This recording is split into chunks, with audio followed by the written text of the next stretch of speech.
Imagine a world where books were not just objects of knowledge but weapons in a war of ideas. In the 16th century, this was the reality.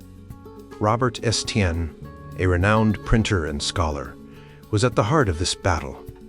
His approach to publishing was as much a strategic move as it was an art form. Unlike his colleagues in Geneva, who often used elaborate and flamboyant titles to draw attention, Estienne preferred simplicity. He believed that the content of a book should speak for itself, not the title. In 1553, Estienne released a reprint of the Latin Institutio, a work that would become a cornerstone of Reformation thought. The title was strikingly brief, mentioning only the inclusion of indexes. This was a far cry from the verbose and sometimes boastful titles favored by his contemporaries. Estienne's aim was to let the content shine through, without the distraction of marketing hype. However, in 1559, the final edition of the Institutio saw a shift. The title now included a more detailed description, highlighting the significant expansion of the work. This change might have been the work of his son, Henri, who took over the printing process as Estienne's health declined. The phrase expanded so significantly that it could almost be considered to be a new work, was both accurate and reused in subsequent editions, even though the circumstances of its creation were somewhat ambiguous. When Estienne did produce a revised commentary, he was modest about it. In one instance, he wrote, "The reader will notice that this is the latest revised version of these commentaries when he reads them and compares them to previous editions." This humble approach was preserved by his colleague, Crespin, in the edition he completed in 1563, despite their conflict. Conrad Badius, who focused on French editions, had a different style. He often noted that the work was newly translated, a phrase he used on several title pages, including the Chant de Victoire, Psychopanachy, and the response to Johann Calvin et Theodore de Besse against Castellio. This emphasis on newness was a way to attract readers and convey the idea of a fresh, updated text. Badius's approach to the exegetical commentaries was similar to Estienne's. In the 1556 commentary on the Pauline epistles, he wrote, "When reading and comparing this edition to the others, you will clearly see that the author revised and expanded everything." He even added, in 1561, that the translation of the biblical text was done as perfectly as possible.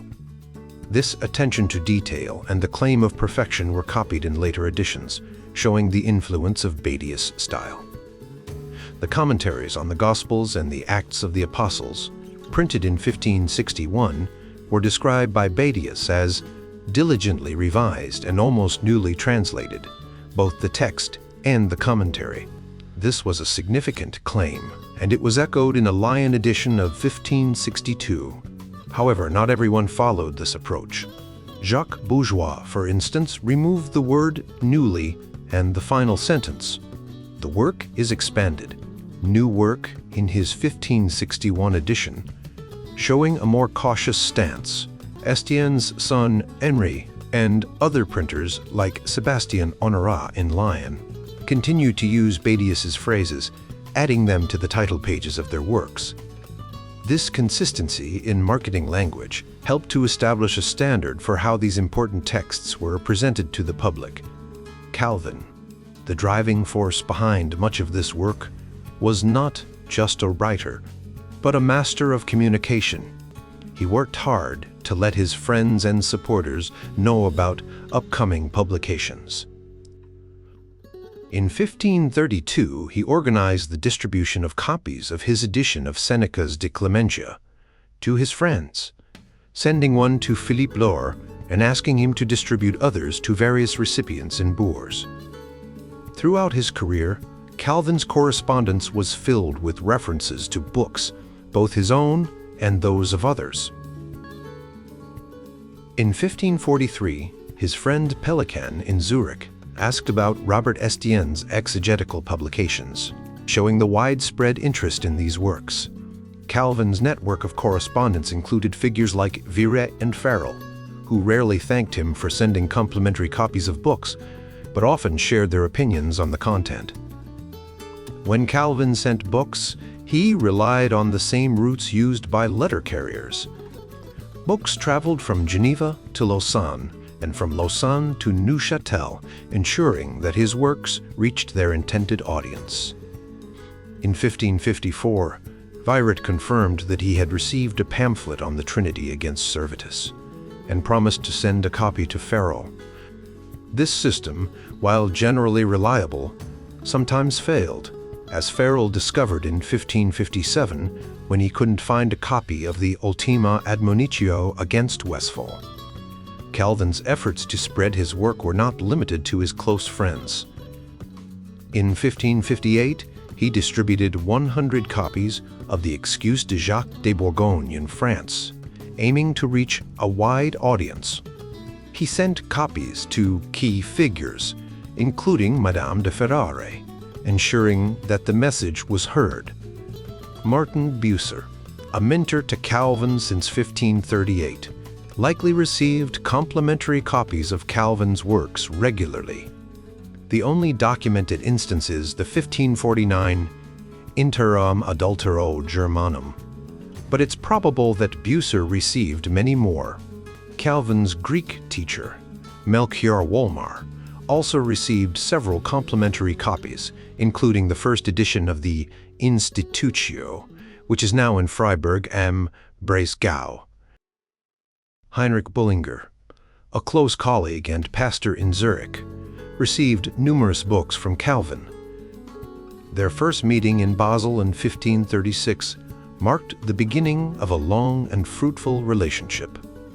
Calvin sent Bullinger the Institutio in 1536, followed by the Supplex Exhortatio ad Carolub Quintum in 1543. Bullinger's copies of these works are now held in Paris.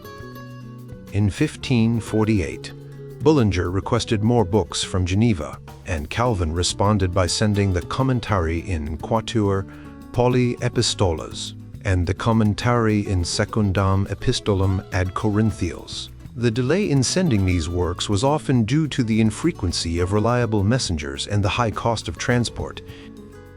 Simon Sulzer, a pastor in Bern, received the 1543 Defensio Sinae Doctrinae Adversus Calumnius Pii, and Benoit Textor, a physician in Macon, thanked Calvin for sending the Articuli Parisiensis cum Antidoto in 1544. Calvin's network extended to other cities, including Basel, where he sent works to Oswald Myconius and Lelio Sozzini. Calvin's polemical works, such as the Defensios Sanae Doctrini de Sacramentis against Westphal, were widely distributed. He sent copies to Swiss pastors and other key figures, including Charles de Moulin in Tübingen and Pierre Toussaint in Montbéliard. The Secunda, Defensio contra Westphali Calumnius, in 1556 was also widely distributed, with copies sent to Peter Martyr Vermidli in Strasbourg and Gaspard Nidbruck, an imperial counselor who had attended Calvin's lectures in Strasbourg. In his later years, Calvin sent several complimentary copies of his works to Matthias Schenk, a school teacher in Augsburg. Schenk thanked Calvin for sending the Dilucida Explicatio against Heshusen in 1561, and for other works including the Gratulatio ad G. Sacone and the Impietas Valentini, Gentilis Detecta. Calvin's role in the book trade extended beyond just sending copies to friends.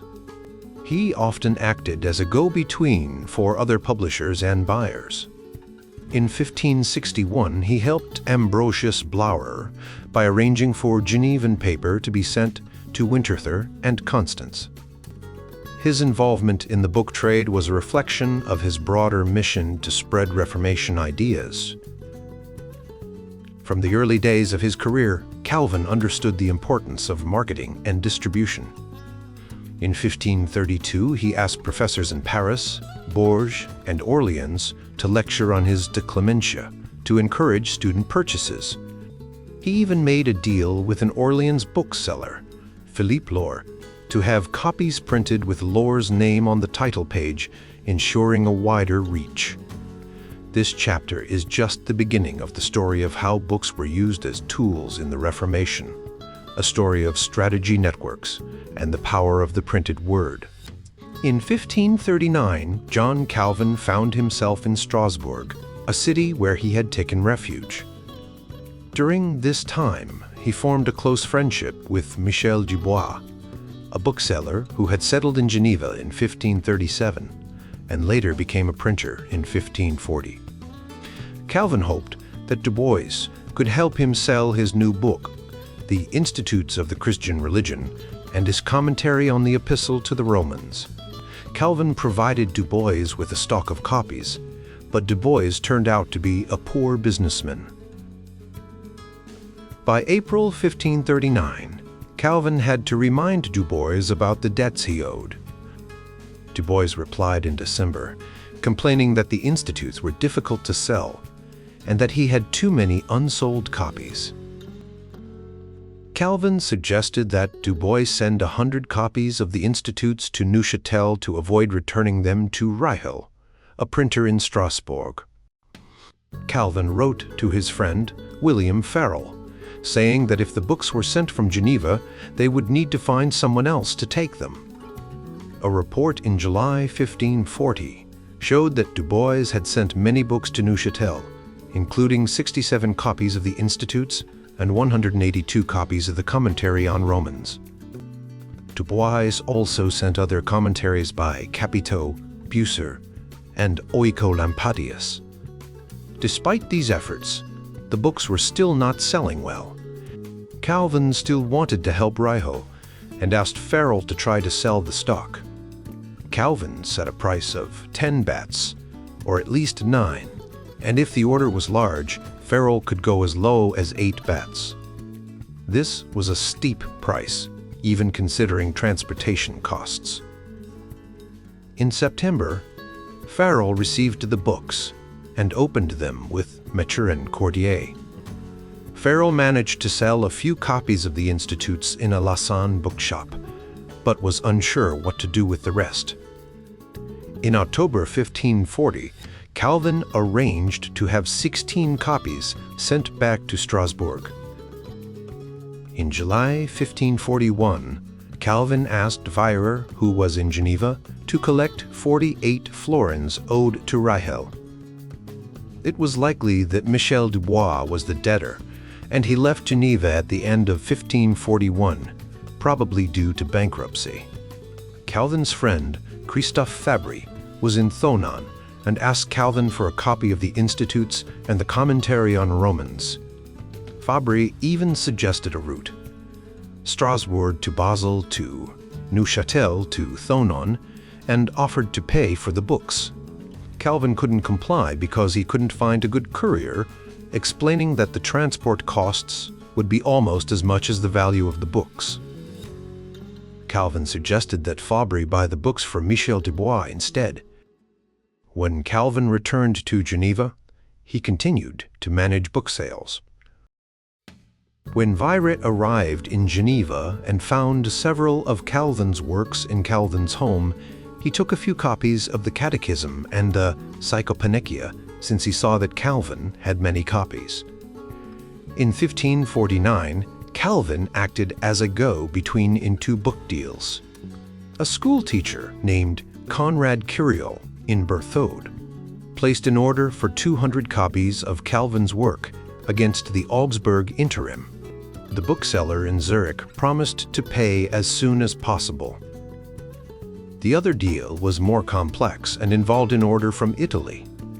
Baldassare Altieri, a proponent of the Reformation in Venice, ordered several hundred copies of Calvin's works. The books were to be sent to Zurich and then to Venice. The order included at least 7 different works, with 20 to 50 copies of each. After several reminders, the books were finally sent from Geneva to Zurich, and then on to Venice. Sometimes it was difficult to find a particular book, just like it is today.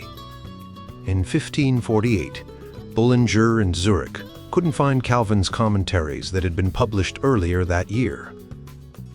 In 1549, Calvin's Interim Germain Adulterum had already sold out. In 1557, Ferro complained that he couldn't find Calvin's Ultima Admonitio Adversus Westphalum in Neuchâtel or Lausanne. The Schaffhausen pastor, Jacob Ruger, couldn't find pamphlets by Calvin and Beza. Calvin's friend, the Biel pastor Ambrosius Blauer, often wrote to Calvin to buy his works. Blauer would ask for specific books and even a catalogue of all of Calvin's works. Calvin sent Blauer a free copy of his commentary on John and asked for the bookseller's price for other works. In 1554, Calvin sent Blauer several books, including Defensio Orthodoxi Fide de Trinitate and Quatre Sermons, along with Beza's Epistola Magistri Passavantii. Calvin also sent Blauer his commentaries on the Acts of the Apostles, asking for payment from a trustworthy man.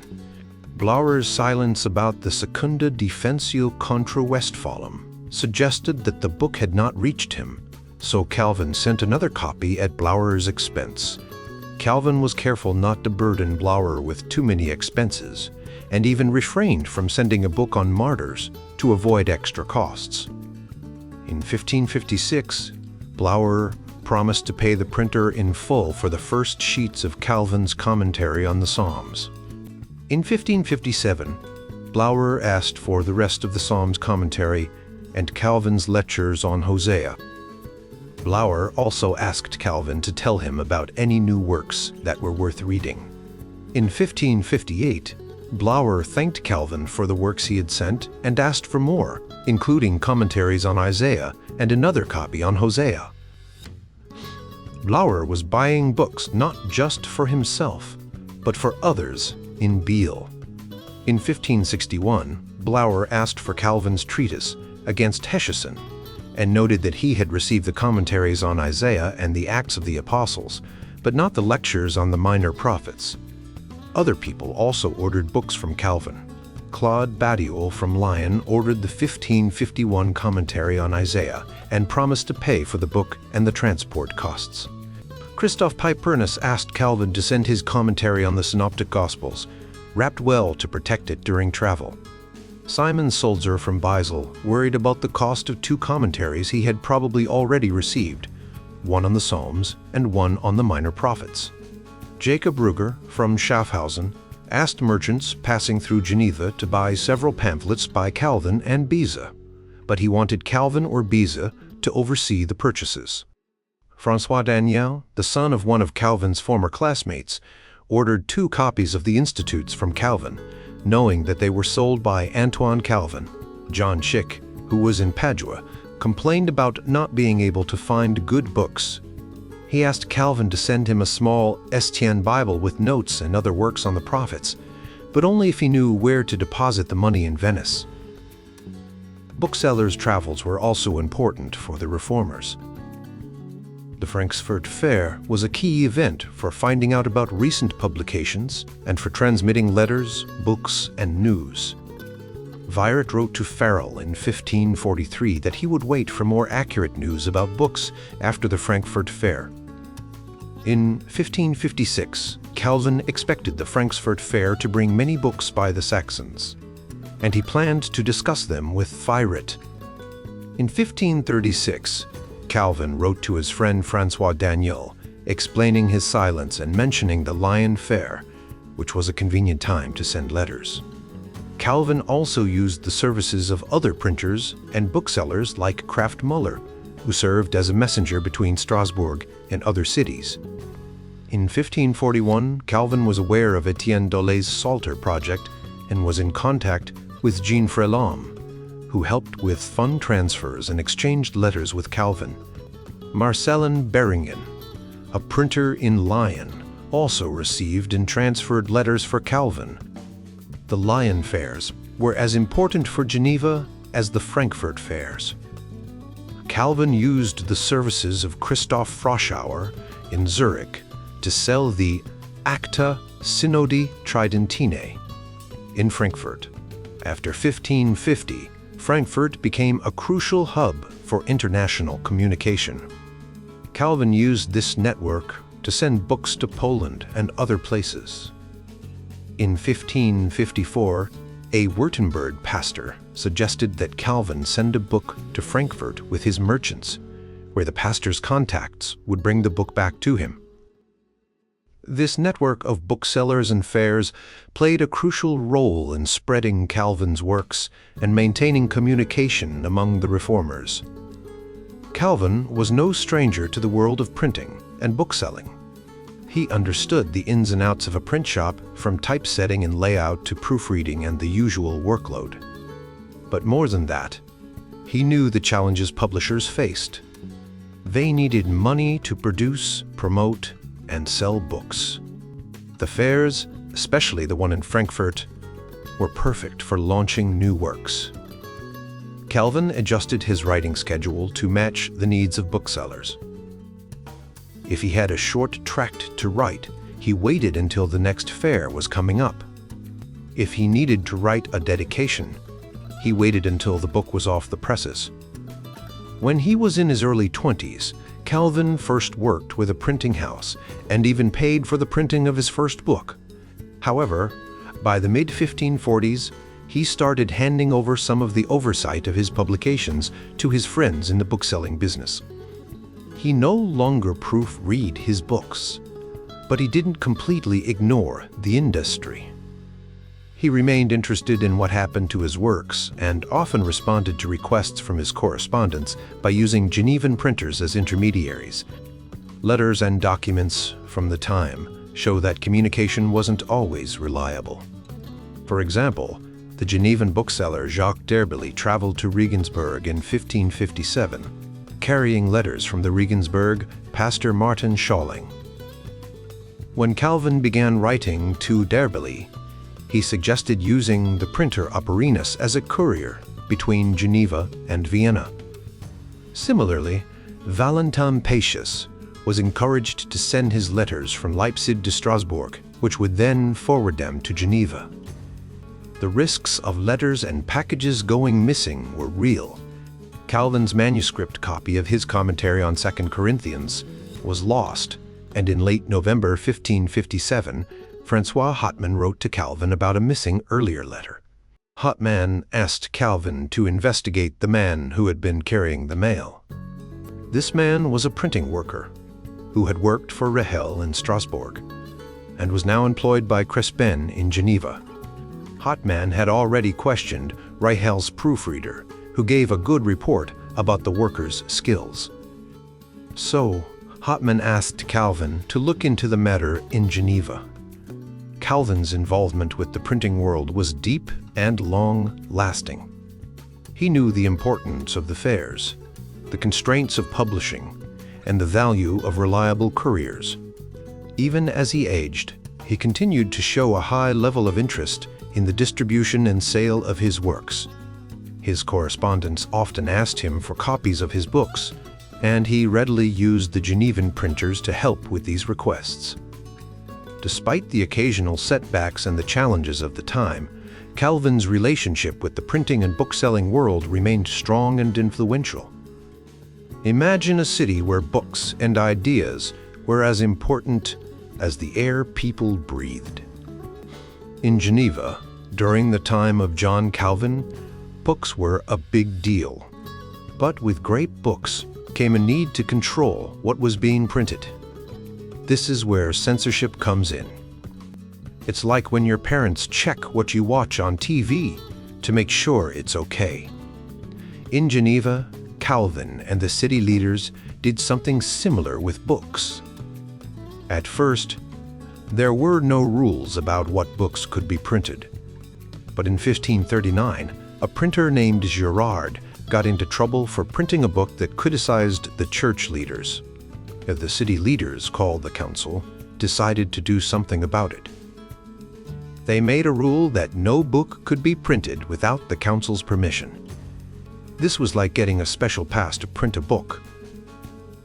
A few months later, the council said that the first copy of every book had to be given to the city hall.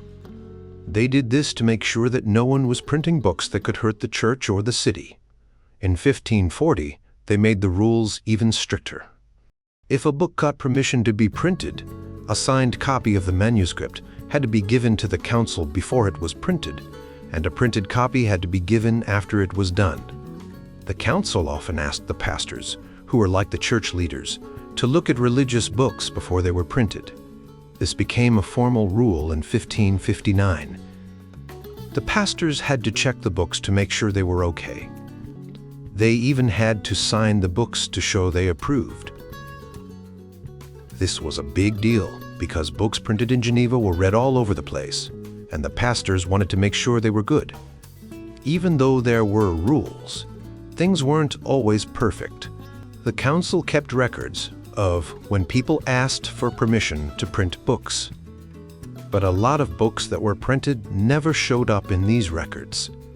For example, a famous printer named Jean Crespin asked for permission to print only about 30 of his 250 books. This means that a lot of his books were printed without asking.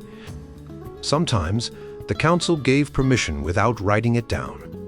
For example, Crespin once asked for a special privilege to print a book by someone named Sladonis.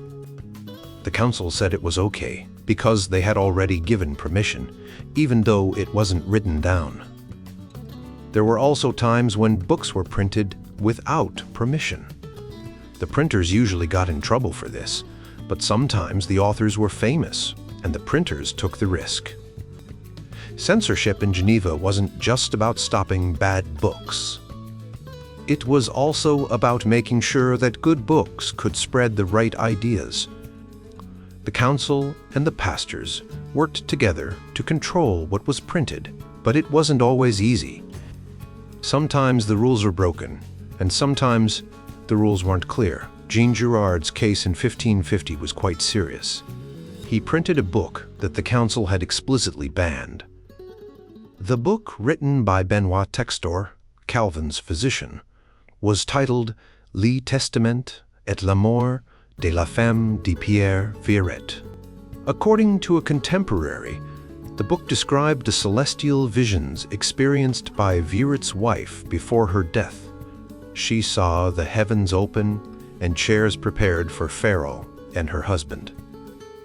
The council banned the book on January 20th, saying it contained things that were not religiously relevant. They also forbade the author from publishing it elsewhere. Despite the ban, Girard printed the book and was sent to the council on May 5th. He was imprisoned on May 11th. The next day, Calvin stepped in and managed to have Girard released with a severe warning. The council ordered the book to be destroyed, but some copies survived and were circulated secretly.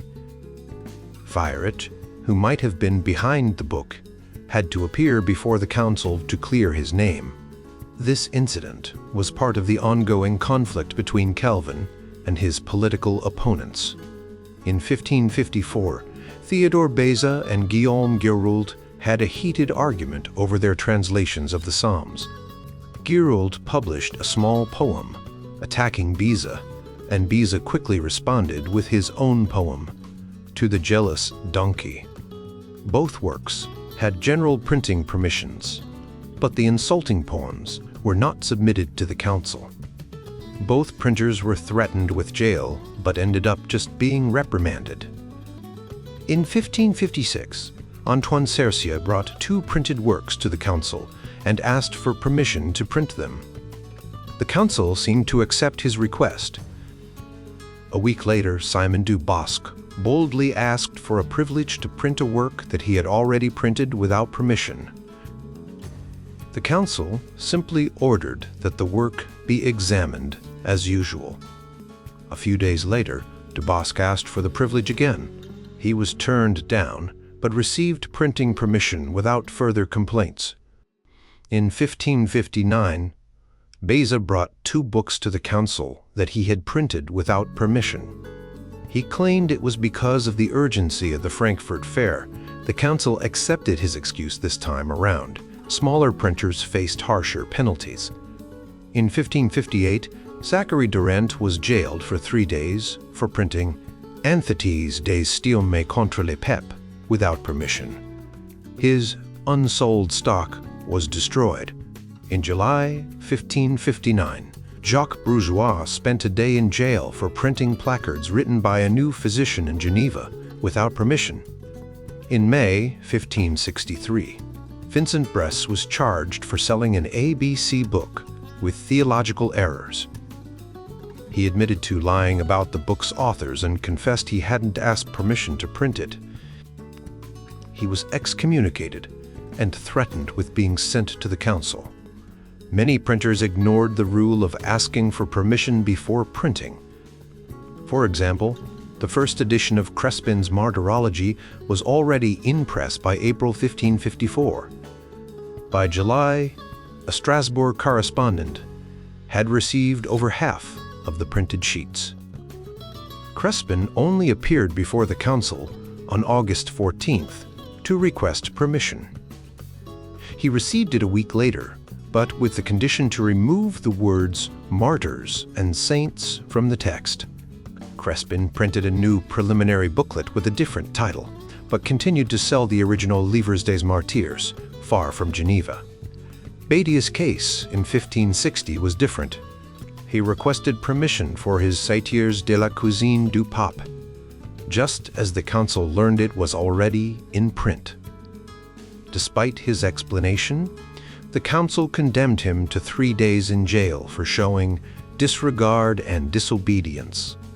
In 1557, Robert Estienne printed Calvin's In Librum Psalmorum Commentaries without permission. When he appeared before the council, he explained that he received the manuscript sheet by sheet. The council sent a delegation to Calvin and instructed Estienne to follow the regulations. Printers often provided copies of their works when they needed something from the council. For example, a week after being reprimanded for printing Calvin's Psalms commentary, Estienne presented 1 copy of each work he had printed since his first days in Geneva. In August 1562, Crespin provided a copy of the Thesaurus Linguae Graecae the day before he requested help with a dispute over the thesaurus's sale. When Badius brought copies of Beza's speech at the Colloquy of Poissy in 1561, he was reprimanded for selling the work without providing copies for the copyright library. The council had to reiterate its rules many times. This happened in 1556, 1560, and 1563. In 1557, when Estienne published Calvin's Psalms without permission, the council reminded all printers of the regulations. In November and December 1557, the council became concerned about the non-observance of copyright library regulations. They reminded all printers of their obligations and asked Robert Estienne to bind the copy he had deposited in the copyright collection. The council usually required a report before granting printing permission. Sometimes, the records show the name of the counselor who obtained the report and the name of the person who examined the work. There were only about 100 such cases during Calvin's lifetime. The information is often vague, mentioning learned men or masters. In some cases, the council consulted large committees. For example, a work by Chappies on the plague was authorized in 1543 after a meeting with the pastors, physicians, and barber surgeons. In 1552, the council consulted the pastors, doctors, and learned men when Robert Estienne presented a list of works he intended to publish. The reviewers of the works were usually divided into 3 categories: the pastors as a group, Calvin himself, and the consistory. The council also consulted other people like Farel, Abel Pupin, Beza, and the rest of the pastors. The consistory, which controlled public morals, was often involved in cases of scandalous publications. They were particularly active in the struggle against Gabriel Vigien's almanacs, which contained superstitions. The council and the consistory had to deal with almanacs and ABC books that resisted Reformation pressures. In 1543, the council allowed the printing of a psalter with music and prayers as long as the Hail Mary was omitted. Vigien and Nico Duchesne, two small-scale booksellers, continued to print almanacs with superstitions despite repeated complaints from the pastors and the consistory. Calvin first intervened in 1546, leading to Vigien's appearance before the consistory. The consistory condemned the almanacs for indicating the best day to enjoy the company of women. Vigien offered to submit his almanacs to the consistory. In 1548, Calvin renewed his attack before the council, criticizing Vigien's almanacs and ABC books. Vigien was sent to prison a year later. The conflict continued, and in 1551, Duchesne was criticized for binding Catholic missals. He appeared before the consistory and admitted he did it to earn a living. The consistory denounced him to the council, which collected additional information, including Duchesne's personal attacks on Calvin. The consistory barred him from the Lord's Supper, and the council prohibited him from printing and selling breviaries. In 1553, the consistory complained about a disturbance caused by Duchesne, who burst into their chamber and threatened members. He was accused of having Vigien print almanacs and ABC books full of superstitions. Vigien admitted everything and even said Duchesne wanted to print books of hours following Lausanne usage. Both were reprimanded by the council. Vigien continued to produce the same almanacs, and in 1554, the consistory threatened to remand him before the council members, adding accusations about his marital life. Despite these threats, Vigien kept printing the almanacs. The struggle against traditional Catholic almanacs was a long and tough battle in Geneva. Despite the efforts of the city's leaders, these publications with a Catholic viewpoint were still popular and found many buyers. In February 1556, the consistory, a group of church leaders, decided to bring the issue to the attention of the council, which was the main governing body of Geneva. A few days later, John Calvin, the famous reformer, made a formal complaint about a printer named Gabriel Vigien, not only for his almanacs, but also for his scandalous lifestyle. As a result, Vigien was sent to prison and was told not to print almanacs anymore. However, Vigien didn't learn his lesson. In 1557, Calvin again complained to the council about Vigien and his almanacs. This time, Vigien was put back in prison and given a harsh sentence. During this period, there was another significant event. Nico Duchesne, who had been working with exiled Genevans in Bernese territory and criticizing Geneva, was executed on August 15, 1557. To combat the spread of these corrupt almanacs, the council authorized a printer named Badius to distribute almanacs that were free from superstitions and witchcraft. Badius even managed to have other almanacs burned. Despite this, he complained that people were not paying attention to these new Sanhedrin almanacs. In 1560, Badius asked the council to be freed from his promise to print almanacs unless he could get a monopoly and print them more cheaply without using red and black ink. It seems that he got what he wanted because in November 1561, he received a 3-year privilege to continue printing these almanacs. When Badius left for Orléans, another printer named Olivier Fordrin took over, but some elements of Catholicism still remained in the almanacs, causing Calvin to condemn them again in 1563. From 1542 to 1550, John Calvin had a significant influence over the publications in Geneva. Jean Girard, a printer, was responsible for most of the city's publications, and Calvin often had indirect control over Girard's work. The council usually consulted Calvin and the other pastors before making decisions about what to publish. For example, when Jean-Michel printed a New Testament with summaries by Claude Boisset, two of Calvin's colleagues, Abel Pupin and Matthew de Geneston, were worried about the summaries and thought they contained errors. Calvin, upon his return, decided that while there were some mistakes, the publication should still be allowed as long as it didn't mention Geneva or his name. As the printing industry in Geneva grew, the council's oversight expanded, and Calvin's opponents tried to limit his influence. The council continued to consult Calvin and the other pastors on various works, but there were often conflicts. For instance, Achisti Albiac's verse translation of the Book of Job was approved, but only if certain verses were removed. When Gerard wanted to print Calvin's sermons, Calvin was naturally consulted. After the defeat of the Peronist faction, Calvin's advice became even more influential. He was often asked to review manuscripts and decide if they were worth publishing. Some works were rejected because they were not considered important enough to print.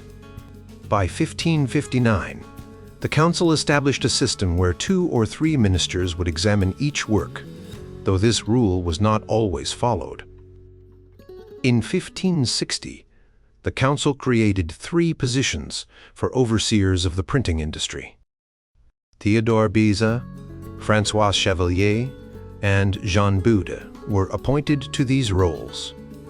Beza, however, was soon excused due to his workload at the Academy, and Louis Enoch took his place. The overseer's main task was to ensure the quality of the printing, but they were also asked to review certain works. Calvin and the other pastors were consulted on works with political content, such as a declaration by Prince de Condé which Calvin agreed to publish without listing the printer or place of publication. They also approved a story about the persecutions in Angron, but only if the name of the city was omitted, to avoid criticism of the Duke of Savoy. Calvin was even asked to review a political pamphlet by Jacques Spiffem about the war in France. As the Reformed movement grew, printing became a lucrative business. Calvin was often consulted about conflicts over his writings and the Bible. For example, in 1557, Laurent de Normandie and Philibert Crane wanted to extend their privilege to print Calvin's New Testament commentaries. The council consulted Calvin, and he agreed to the extension. In 1559, there was a conflict over a new translation of the New Testament revised by Calvin and Beza. Robert Estienne, who supported Beza's work, was given a 3-year privilege to print the New Testament and the entire Bible. When other printers complained about the monopoly, the council decided to keep the privilege for the Bible, but reduce it for the New Testament. The Psalter, a collection of psalms, was a bestseller in Geneva. In 1555, Simon de Beauce asked for a privilege to protect his new edition of the Psalms, and Calvin was consulted. The council granted the privilege without much fuss. Pierre Valette, a cantor, created a new form of musical notation, and Calvin was consulted before Valette received his privilege. The fully versified Psalter was a major project that served as both propaganda for the Reformed movement and a commercial success for the printers and the Bourse Française. In 1560, the deacons responsible for caring for the foreign poor requested a special 10-year privilege, and Calvin and Beza agreed. However, when the deacons complained about booksellers not keeping their promises, the council again turned to Calvin for advice. The pastors also intervened in other printing issues. In 1559, when Calvin was ill, Beza and Enoch asked for stricter oversight of printed works and for the pastors to check printing authorizations. In 1560, the overseers accused several printers of negligence and poor quality work, leading to their suspension. Calvin supported these actions and asked the council to be more strict. In 1563, Calvin and Beza criticized the abuses and major errors in the printing industry, especially in the ABC books and abridged catechisms. The council confiscated these books, and they were later used to make cardboard. The printing of the Psalter led to competition among printers. Those who produced poor quality work were brought to the attention of the authorities. The council ordered a new examination of all the printers and restricted the number of presses they could operate. Calvin and Beza had to intervene regularly to support the overseers. Given the importance of the printing industry, Calvin's advice was sought even on whether to open a new printing shop. In 1560, when Robert Braid wanted to start a printing business, Calvin suggested he be assessed by experts. In the case of Claude de Houchen, Calvin and Bode noted that he had fought for a day off for printers which counted against him. In another case, François Perrin, who had been suspended from printing, was supported by his patrons, but Calvin's advice was still sought. Beyond the official reasons for banning books, there might have been a lobby controlling the printing industry in Geneva. Calvin was the city's most prolific author and trusted the management of his publications to the Ronde de Normandie, who later worked with Calvin's brother Antoine. When the Vincent family set up their business in Geneva, Calvin entrusted major bookselling endeavors to them. In 1560, when the council chose 3 men to oversee the printing industry, they selected close friends of Calvin, Theodore Beza, Jean Boude, and François Chevalier. Jean Girard, a printer who had fallen on hard times, once sought to defend his printing privileges. He had been the first to publish John Calvin's works, which were very important. In 1554, just as the city council was about to support Girard's request, Calvin stepped in and ruined his chances. Calvin told the council, "Jean Girard only needs the catechism to make a living." Another conflict arose between Theodore Beza and Guillaume Giraud over a French translation of the Psalms. Calvin, who didn't like Giraud, sided with Beza. Calvin told the council that Giraud doesn't know French well and knows no Latin, and accused him before the council. Claude de Houchen, another printer, had trouble opening a printing house in Geneva. He had a dispute with Conrad Badius, and when Beza and another overseer, Chevalier, were appointed to handle the matter, Houchen refused Beza's involvement, calling him both judge and opponent. This upset Beza, and he brought the matter to the council, which considered imprisoning Houchen. Despite this, the matter disappeared from the records. Calvin's influence and the wealth of his friends meant that the council often favored their requests. For example, Normandy and his friends always ended up on the winning side in disputes over major publishing projects like the Bible and the Psalter. They also received privileges for publishing lucrative works like Calvin's commentaries, which their competitors did not get. One time Calvin, along with 2 city councilors, was asked to resolve a dispute between Robert Estienne and Nicolas Barbier in 1557. They decided against Estienne, showing that Calvin's influence wasn't always one-sided. The Genevan authorities were very concerned about the quality of printing and the content of books. When François Bonivard wanted to publish spiritual songs, the council asked for the work to be put in better French rhyme. A medical treatise by Eucharius Rosslin was criticized for being badly translated and containing several medical errors. Religious concerns were paramount. The council accepted one book because it's not against God, and rejected another because it doesn't provide much edification. They also turned down works that contained things that should not be published much. Some authors who had previously published in Geneva saw their new works rejected. Jean Garnier's sermons, Barthélemy Casse's Vrai Épée de la Foi, a translation of Vermilly's work, and Bullinger's Adversus Anabaptistas were all turned down. Calvin's relationship with the Lutherans cooled in the late 1550s.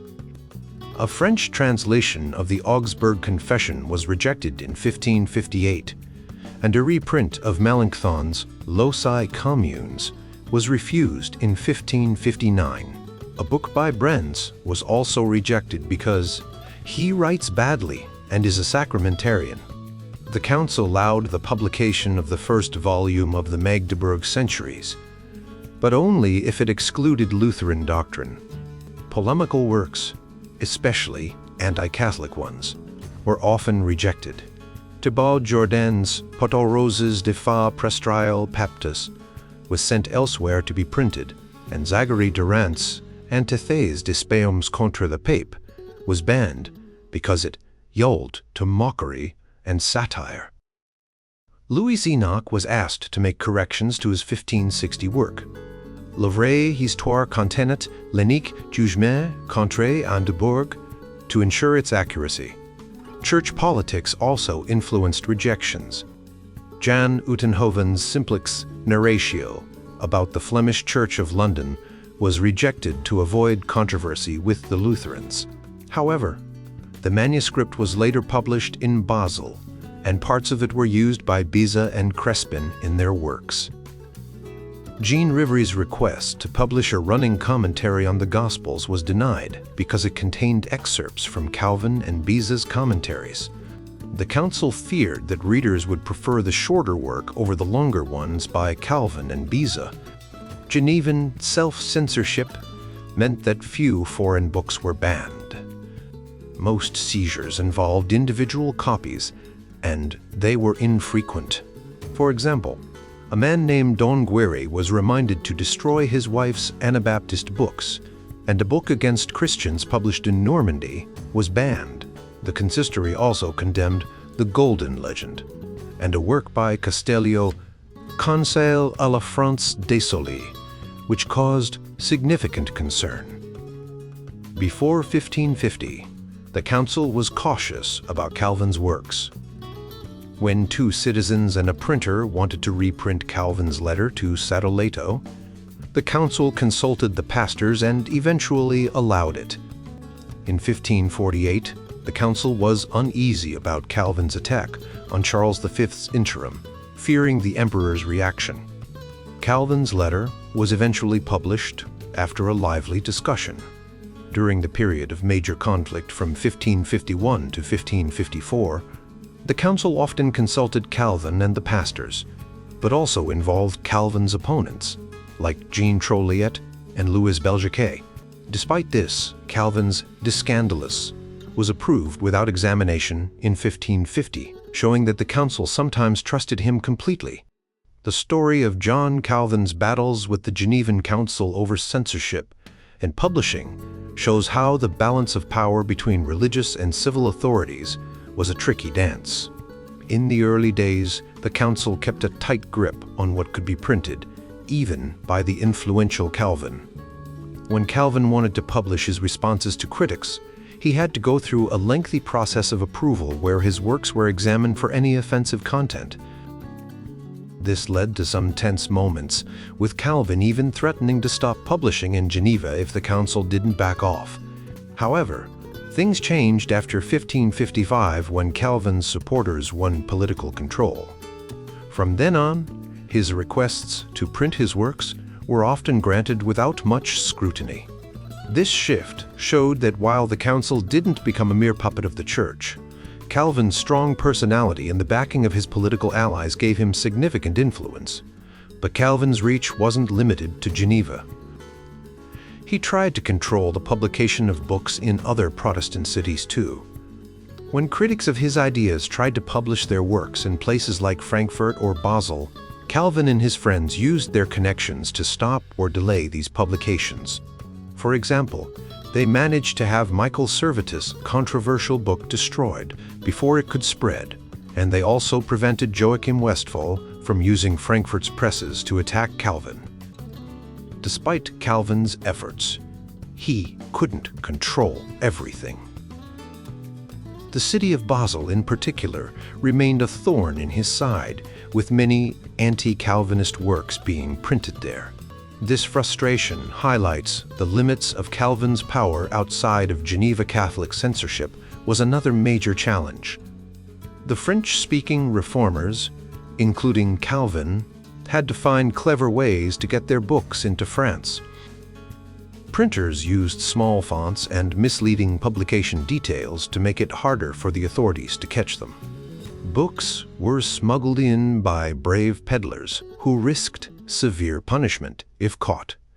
In the end, Calvin's relationship with the council and his efforts to control publishing show that while he was a powerful figure, he had to navigate a complex political and religious landscape. His influence was significant, but it wasn't absolute. The story of his battles with censorship is a reminder of the ongoing struggle for freedom of expression even among those who themselves sometimes sought to control what others could read.